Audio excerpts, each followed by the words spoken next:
The cliffs loom black against the pre-dawn darkness.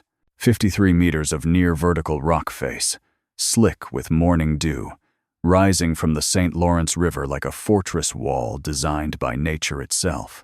At the base, huddled in flat-bottomed boats, 4,400 British soldiers wait in absolute silence. One oar scraping against wood, one boot striking stone, and the French sentries above will raise the alarm. The invasion will end before it begins. It is 4 o'clock on the morning of 13 September, 1759. Major General James Wolfe stands in the lead. Boat, 32 years old, gaunt from chronic illness, commanding the most audacious amphibious assault in British military history. For 3 months, his army has besieged Quebec without result. French artillery dominates the river approaches. The city walls remain impregnable. Winter approaches, and with it, the ice that will trap the British fleet and doom the expedition to starvation or surrender. This landing represents Wolfe's final gamble. If his men can scale these cliffs undetected, they will achieve what French commanders consider impossible, placing a British army on the Plains of Abraham, the open ground directly before Quebec's weakest walls. But first, they must climb in darkness, in silence, under the guns of sentries who need only look down to see them. The boats ground against rock. Lieutenant Colonel William Howe whispers the order. 24.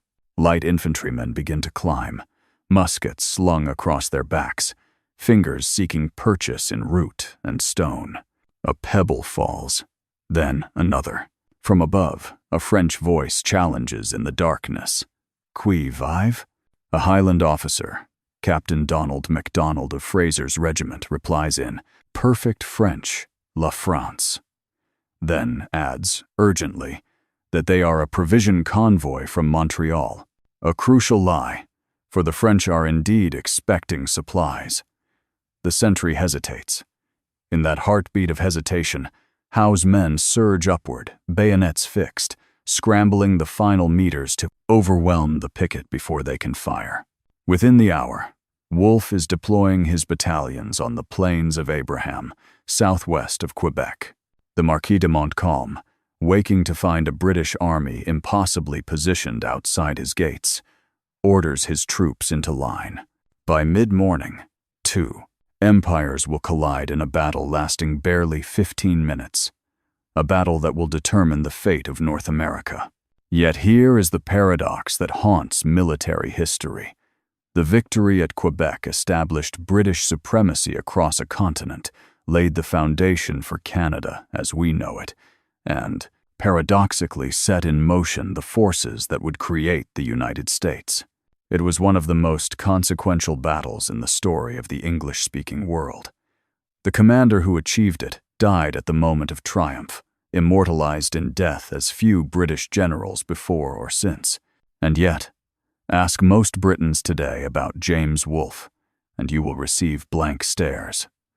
The victory at Quebec has faded into the obscurity reserved for colonial triumphs overshadowed by Trafalgar and Waterloo. Wolfe himself, a general who never lost a battle, who revolutionized light infantry, tactics, who achieved at 32 what most commanders never accomplish, remains curiously forgotten outside the halls of military academies. This is the story of how one sickly, difficult, brilliant young general won a continent in a morning. It is also a study in why military genius and historical remembrance so rarely coincide. James Wolfe was born into war on 2 January 1727 in Westerham, Kent.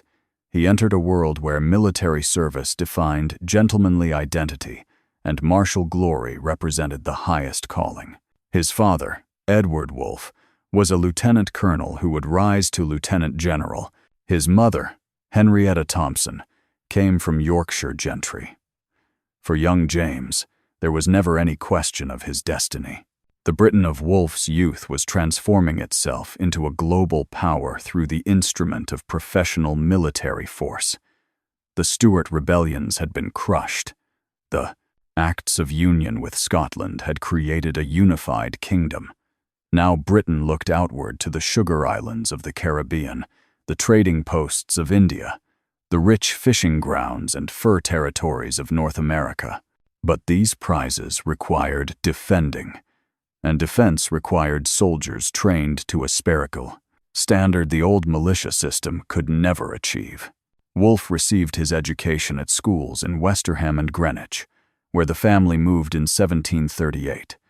His was not the education of a scholar, but of a soldier in preparation. He studied mathematics for artillery calculation, French for diplomatic and military correspondence, geography for campaign planning. In 1740, aged 13, his father secured him a volunteer commission in the 1st Marine Regiment. Illness, chronic ill health, would plague Wolfe throughout his short life, prevented him from sailing with the expedition to Cartagena. That illness quite possibly saved his life. The expedition was devastated by yellow fever.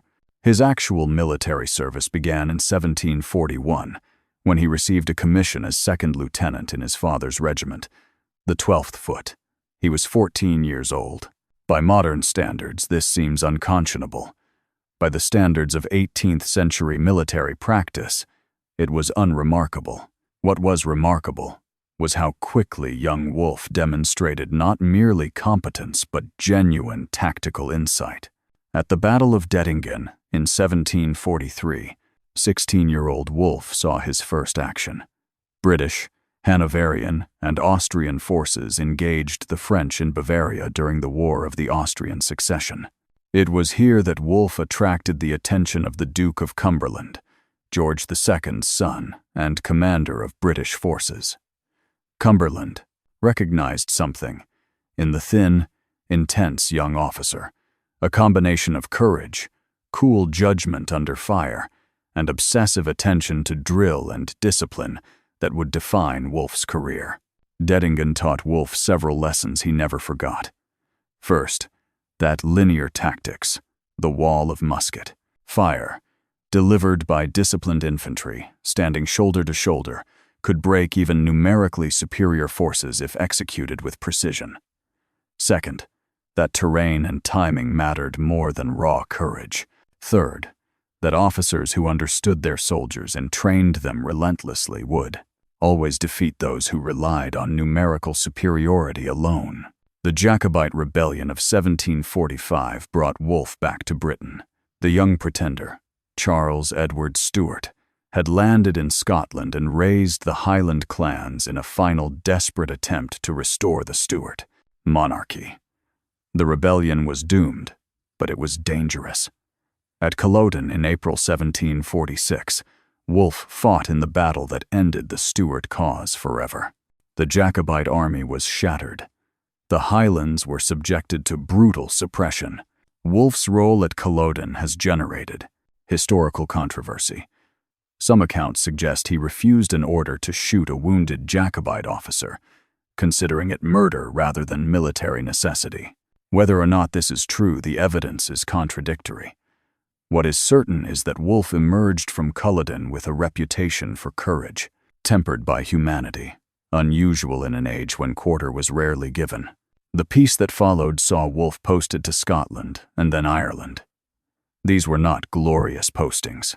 They involved garrison duty, training recruits, dealing with civil unrest, and the grinding routine that makes up 99% of military life. But Wolfe used the time to transform himself into a professional in an age of amateurs. He studied military theory, voraciously reading Caesar, Frederick the Great, and the great military engineers. He drilled his men relentlessly, earning a reputation as a martinet, but also as an officer whose troops performed with clockwork precision under fire. He also earned a more complicated reputation amongst his fellow officers. Wolfe was prickly, convinced of his own rightness, dismissive of incompetence. He wrote lengthy letters, critiquing his superiors' decisions. He complained about the lackadaisical standards that prevailed in peacetime service. He was, In short, difficult, the kind of officer admired by his soldiers but resented by his peers. In 1757 came the posting that would define his career. William Pitt, the Elder, now effectively running British war strategy, had identified North America as the crucial theater in the worldwide conflict with France, known as the 7 Years' War. The previous year had been disastrous for British arms. Montcalm had captured Fort Oswego. Fort William Henry had fallen amid scenes of massacre. British strategy lay in ruins. Pitt authorized a major expedition against Louisbourg, the French fortress guarding the entrance to the St. Lawrence River. Louisbourg controlled access to Quebec and the heart of New France. Without capturing it, no campaign against Canada was possible. Wolfe, now a colonel, was appointed to command a brigade under General Jeffrey Amherst. The siege of Louisbourg in 1758 revealed Wolfe's tactical genius. Whilst Amherst conducted a methodical siege, Wolfe led an aggressive series of attacks that seized key positions and brought British artillery within range of the fortress. It was Wolfe who identified the vulnerable approach across Freshwater Cove. It was Wolfe who commanded the amphibious landing that established the siege lines. When Louisbourg surrendered on 26 July, 1758, Wolfe's reputation soared. Pitt took notice. When planning the 1759 campaign, the concentrated blow designed to break French power in North America forever, Pitt needed a commander for the expedition against Quebec who combined energy, tactical skill, and utter determination. That Wolfe was young mattered little. That he was difficult mattered less. That he had never commanded an independent army before did not signify. Pitt wanted results, and he believed Wolfe could deliver them. In January 1759, James Wolfe received his commission as Major General and Commander-in-Chief of the Prescrine expedition against Quebec. He was 32 years old. He would be dead within 8 months. Quebec, in the summer of 1759, presented a fortress that seemed impregnable by every conventional military standard. Perched on its promontory where the St. Charles River joined the St. Lawrence, the city combined natural and man-made defenses into a position of extraordinary strength. To the north and east, the rivers provided impassable barriers. To the south, cliffs rose from the water. To the west, the French had constructed elaborate entrenchments along the Beauport shore. Behind everything rose the city walls, proof against any artillery the British could bring to bear.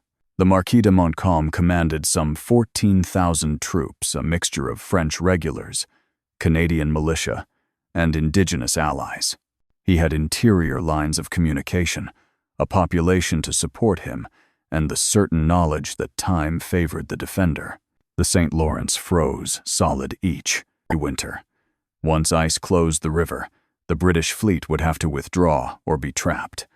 Montcalm needed only to outlast the siege until October. Then Quebec would be safe for another year. Wolfe's force numbered some 8,500 soldiers and 1,800 Marines. Supporting them was Admiral Charles Saunders' fleet, 49 major warships, and 140 smaller craft. The naval component was crucial. Without Saunders's ships, the army could neither reach Quebec nor sustain itself through a campaign. The Quebec operation represented one of the first truly joint Army-Navy operations in British military history, and its success would depend on both services working in unprecedented coordination. The British fleet entered the St. Lawrence in June 1759. The navigation alone represented a triumph. French authorities had considered the river unnavigable by large warships. The rocks, shoals, and contrary currents made the passage too dangerous. But Royal Navy surveyors charted the channel with extraordinary skill. British ships sailed where French officials insisted no fleet could go. Quebec found itself under threat from the water when its defenses assumed no such threat could exist. On 27 June, Wolfe landed his army on the Île d'Orléans, just downstream from Quebec. From there, he could survey the defenses and plan his attack. What he saw was daunting. Montcalm's entrenchments along the Beauport shore stretched for kilometers, bristling with artillery. The cliffs below the city walls rose sheer from the river. Every conventional approach had been fortified. Quebec appeared to have no vulnerable point.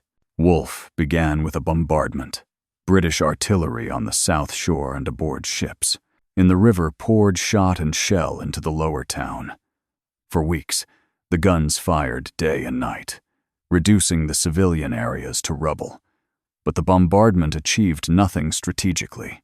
The French troops remained safe in their entrenchments. The city's capacity to resist was undiminished. Civilian suffering, however appalling, did not translate into military advantage. On 31 July, Wolfe attempted a direct assault on the Beauport entrenchments near the Montmorency Falls. The attack was a disaster. British troops waded ashore under murderous fire, attempted to storm the French positions, and were thrown back with heavy casualties. The Grenadiers and Royal Americans alone suffered 443 killed and wounded. Wolfe called off the attack after watching his men cut down in ranks. Montcalm had won a clear victory. The failure at Montmorency plunged Wolfe into despair. His health, never robust, deteriorated under the strain of campaigning and frustration. He suffered from what contemporary accounts describe as fever and kidney stones, agonizing conditions that left him bedridden for days at a time. His brigadiers, Robert Monckton, George, Townshend, and James Murray, grew restless. Townshend, in particular, circulated satirical drawings, mocking Wolfe's theatrical manner and rigid discipline. August and early September brought no relief. British forces conducted raids up and down the river, destroying French farms and stores. These operations were militarily useful but strategically indecisive. They burned crops and eliminated supply depots, increasing pressure on Quebec's provisions. But they did not breach the defenses or force Montcalm to battle on unfavorable terms. The calendar advanced towards autumn. In London, Pitt waited for news. In Quebec, Montcalm waited for ice. Then, Wolfe made his decision.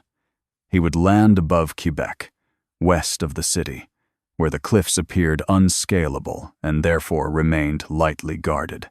A narrow path, the Anse-au-Foulon, led from the river to the heights. French sentries guarded it, but only with a small picket. If British troops could reach that path in darkness, scale the cliffs undetected, and deploy on the plains of Abraham, they would achieve what Montcalm considered impossible. They would force the French to fight in open battle, where British discipline and firepower would count for more than French fortifications. The plan was audacious to the point of recklessness. The landing had to occur in darkness to avoid French artillery. The boats had to drift silently downstream, carried by the current. The climb had to be completed before dawn. If French sentries raised the alarm, the troops in the boats would be massacred. If the climb took too long, daylight would expose the column to fire from above. If Montcalm positioned his forces defensively, the British would be trapped on the cliffs with no line of retreat. Wolfe's brigadiers approved the plan reluctantly. They had proposed their own strategy, a landing at Cap Rouge, further upriver, but Wolfe overruled them. The Anse-au-Foulon, he argued, placed the army directly before Quebec, with no intervening rivers or entrenchments. It was the decisive stroke or nothing. The operation began shortly after midnight on 13 September. The boats pushed off from the ships anchored upstream. Current carried them towards the landing zone. In the lead boats, Wolfe stood with his light infantry. Behind came the Grenadiers, line regiments, and Highlanders, the 15th, 28th, 35th, 43rd, 47th, 48th, 58th Foot, and the 78th Highlanders, Fraser's regiment. Each soldier carried 60 rounds of ammunition and 3 days' rations. Silence was absolute. At approximately 4 o'clock, the boats grounded. Howe's light infantry disembarked and began to climb. The path was narrow, the footing treacherous. Men hauled themselves up by tree roots and rocks. Halfway up, a French sentry challenged. Captain MacDonald's reply in French bought precious seconds. Then Howe's men were amongst the picket, bayonets fixed.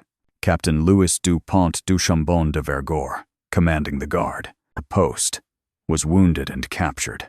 His men fled. The path was open. By dawn, 4,400 British troops stood on the plains of Abraham. Wolfe deployed them in line 2 ranks deep, the standard British formation.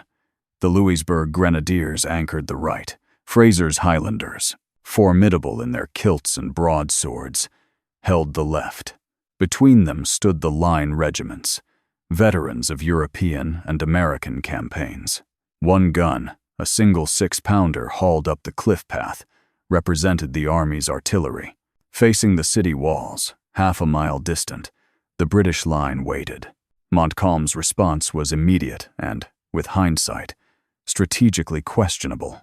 Rather than wait for reinforcements from Bougainville's column, which was marching from Cap Rouge, Montcalm ordered an immediate attack. His reasoning was sound in one respect. Every hour the British remained on. The heights allowed them to entrench and bring up more guns. But it was fatally flawed in another. The French troops he assembled, 5 battalions of regulars and Canadian militia, lacked the disciplined fire control that made British infantry so deadly. At approximately 10 o'clock, the French advance began. Montcalm's troops moved forward in columns, intending to deploy into line and deliver volleys before closing with the bayonet. But the British did not advance to meet them. Wolfe had issued specific orders. Hold position, withhold fire until the enemy reached 40 paces, then deliver volleys by company with maximum precision. The discipline required was extraordinary. French fire began at long range. British soldiers fell in the ranks. Still, Wolfe's regiments held their fire. The French came closer. At 40 paces near point-blank range, Wolfe gave the order. The British line erupted in fire. Contemporary accounts describe the first British volley as sounding like a single cannon shot. Hundreds of muskets fired in near-perfect unison, each ball a .75 caliber projectile, capable of killing at 200 yards. At 40 paces, the effect was devastating. The French front ranks disintegrated. Before they could recover, the British fired a second volley, then a third. The French line broke. What had been an organized advance became a rout. British infantry surged forward, bayonets leveled. The Highlanders charged with broadswords and lochaber, axes, pursuing the fleeing French towards the St. Charles River. The battle had lasted 15 minutes, but Wolfe did not see the victory. Midway through the engagement, leading the Louisbourg Grenadiers forward, he was struck by musket balls, one in the wrist, another in the stomach, a third in the chest. His officers carried him to the rear. Lying on the ground, barely conscious, he heard a soldier cry out, "They run! See how they run!" "Who run?" Wolfe demanded. "The enemy, sir. Egad, they give way everywhere." According to Captain John Knox, who witnessed the scene, Wolfe then said, "Now, God be praised, I will die in peace." He turned on his side, instructed that his papers be sent to the War Office, and died shortly thereafter. Montcalm, too, was mortally wounded. Struck by grapeshot as he attempted to rally his troops, he was carried into the city.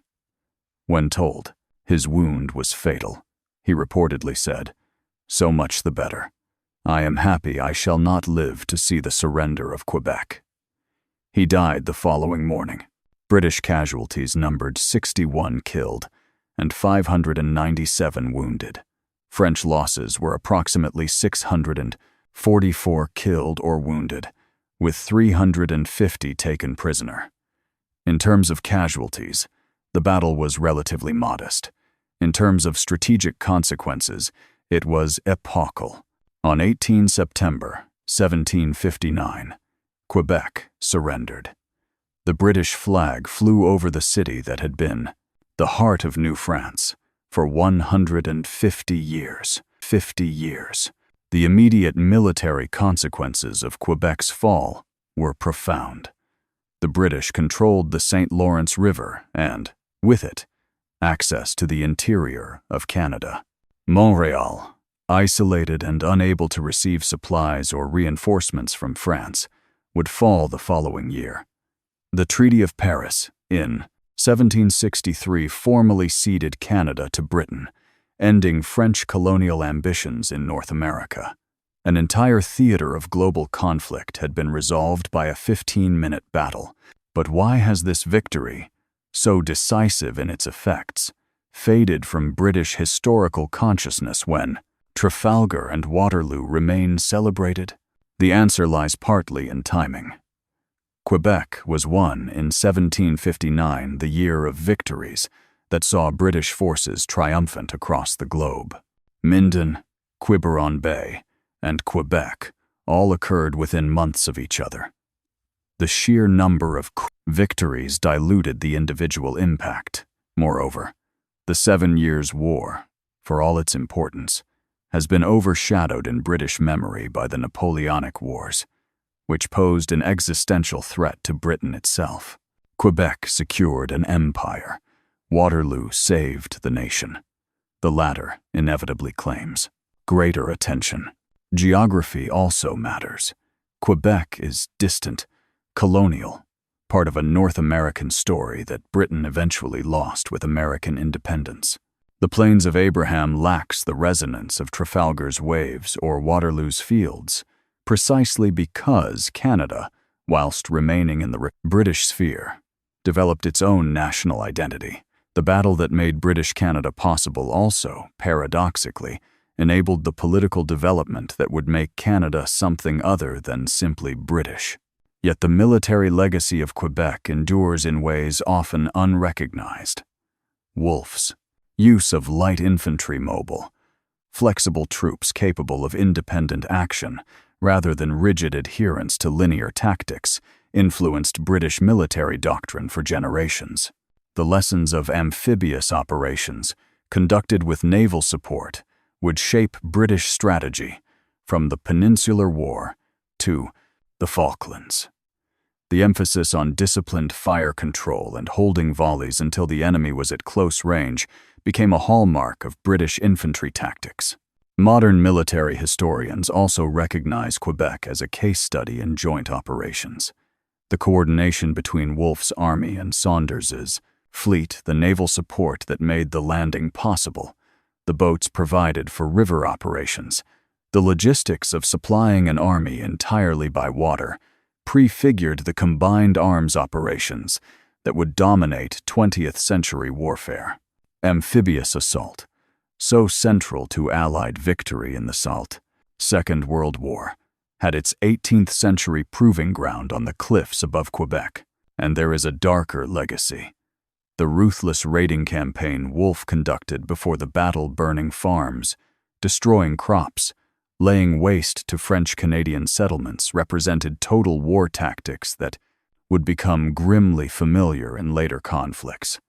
The deliberate targeting of civilian infrastructure to break enemy morale was, by the standards of 18th century European warfare, unusually harsh.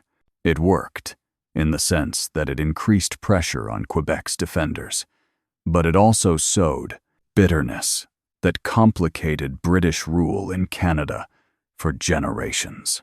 The French-Canadian population, conquered but never truly reconciled, would remain a distinctive community within British North America. The Quebec Act of 1774, granting religious and legal autonomy to French Canadians, represented British recognition that military conquest required political accommodation. When American revolutionaries invaded Canada in 1775, they found French Canadians largely unwilling to join their cause, not from loyalty to Britain, but from wariness of the Protestant, English-speaking colonists to the south. Thus, Quebec's fall had consequences the victors never anticipated. The removal of the French threat from North America eliminated the primary reason American colonists needed British military protection. Without French forces threatening from Canada, the colonists felt less dependent on British troops and less willing to pay taxes for imperial defense. The road from Quebec to Yorktown was shorter than contemporaries imagined. Wolfe himself achieved in death what few generals manage in life: immortality as a national hero. Benjamin West's painting, The Death of General Wolfe, 1770, became one of the most reproduced images in British art. It shows Wolfe dying in Christ-like pose, surrounded by grieving officers, whilst the battle rages in the background. The painting is historically inaccurate. The officers depicted were not all present. The setting is idealized, but it captured the public imagination. Wolfe became the martyr hero who gave his life for king and country at the moment of victory. Monuments followed. Wolfe's body was returned to England and buried in the family vault at St. Alphege Church, Greenwich. A monument in Westminster Abbey commemorates his victory. Quebec City itself erected memorials to both Wolfe and Montcalm, a generous recognition that both commanders died in service to their nations. The Plains of Abraham became a public park, preserved as the site where empires collided. Yet popular memory is a curious thing. In Canada, the battle remains central to the national story, the moment when the fate of the northern half of North America was decided. English Canada sees it as the founding victory, French Canada as the defining loss. Both recognize its importance. But in Britain, Quebec has faded behind Waterloo and the Somme, remembered by historians and military professionals, but largely forgotten by the general public. Perhaps this is because empire itself has passed from British consciousness. The battles that secured imperial possessions, Quebec, Plassey, Omdurman, no longer resonate in a nation that has moved beyond imperialism. The victories that saved Britain itself.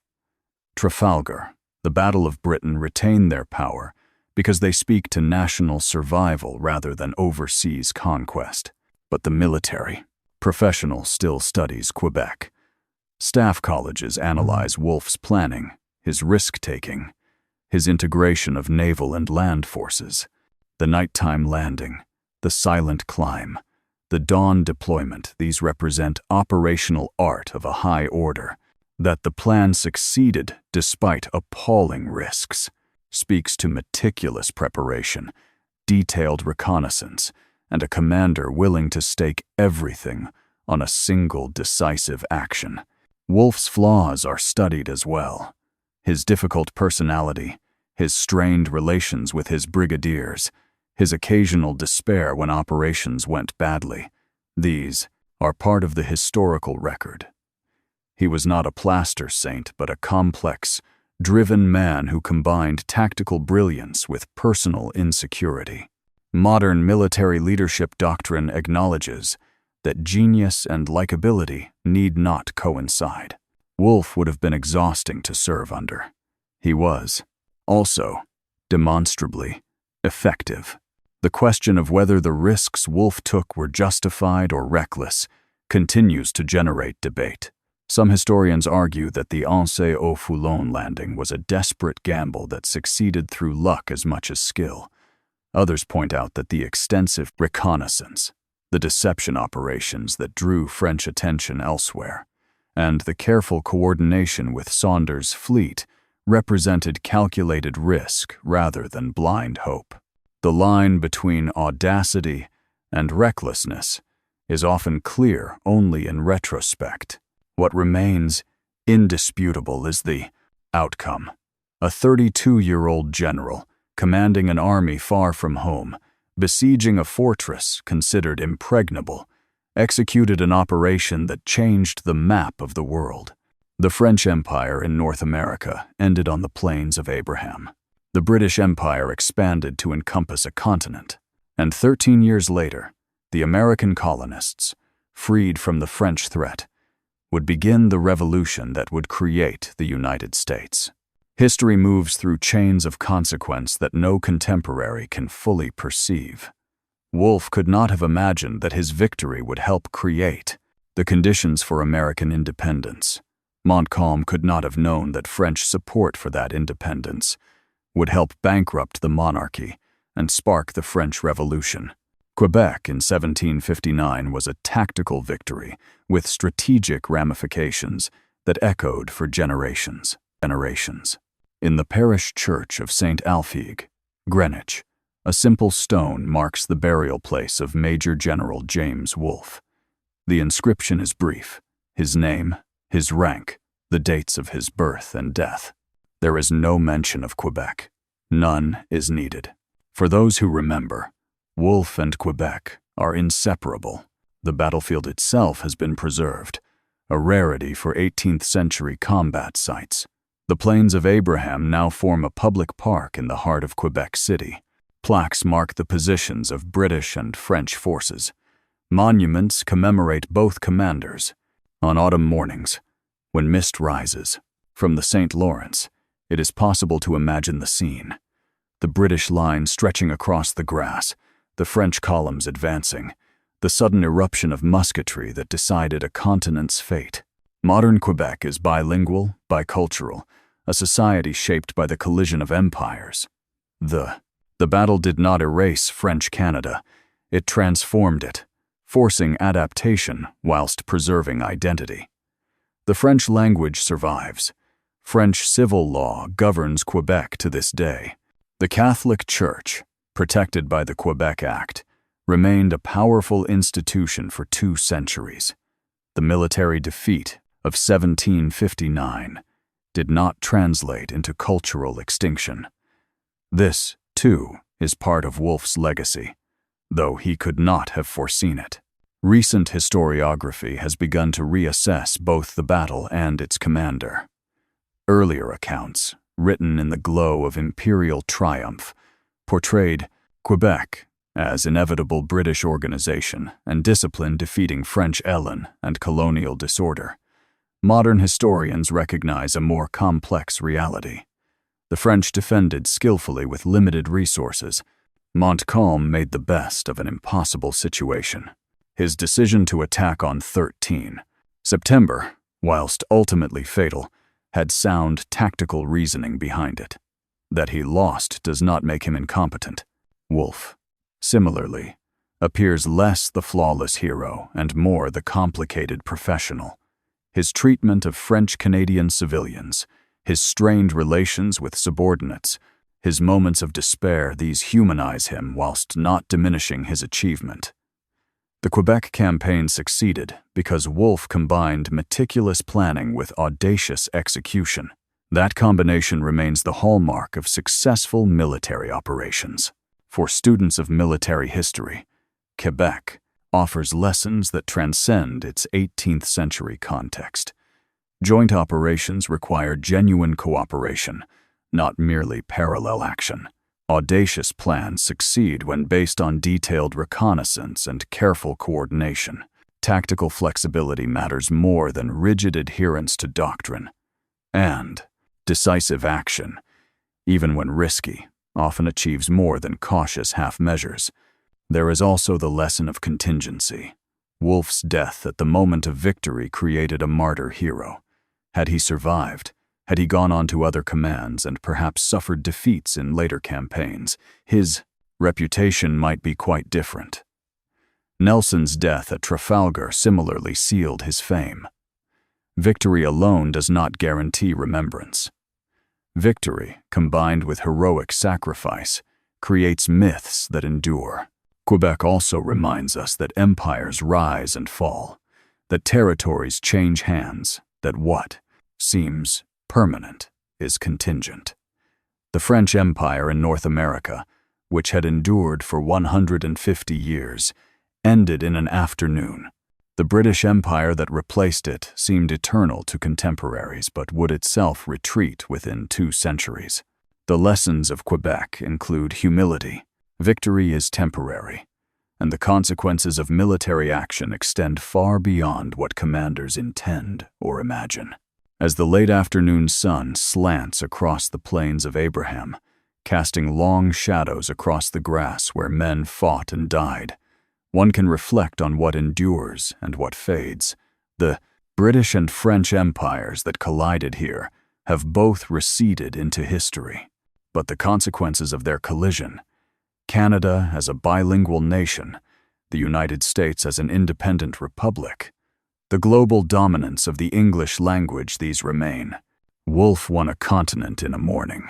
That, we remember the victory, but have forgotten. The victor says something about how nations construct their histories. We celebrate the outcomes we value, whilst forgetting the individuals who achieved them.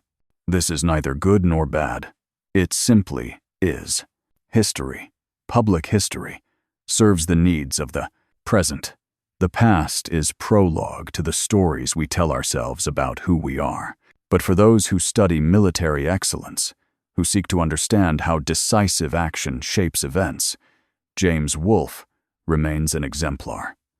32 years old, chronically ill, commanding an army that had failed repeatedly to crack the French defenses, he devised and executed an operation of extraordinary audacity.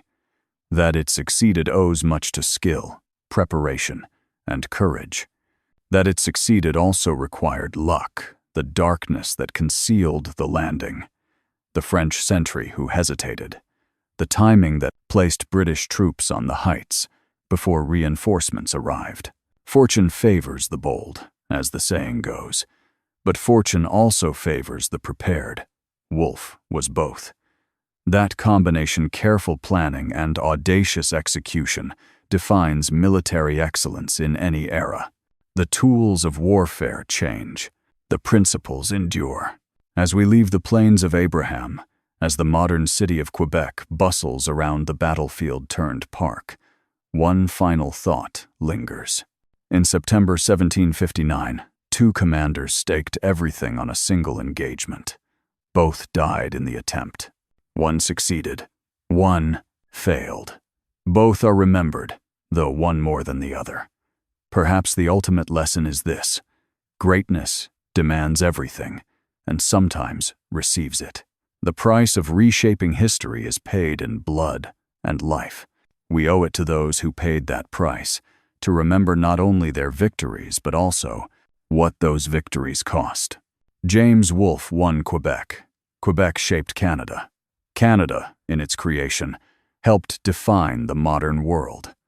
The thread runs from those cliffs in 1759 to the world we inhabit today. That we walk that thread carelessly, forgetting the names of those who wove. It does not diminish their achievement.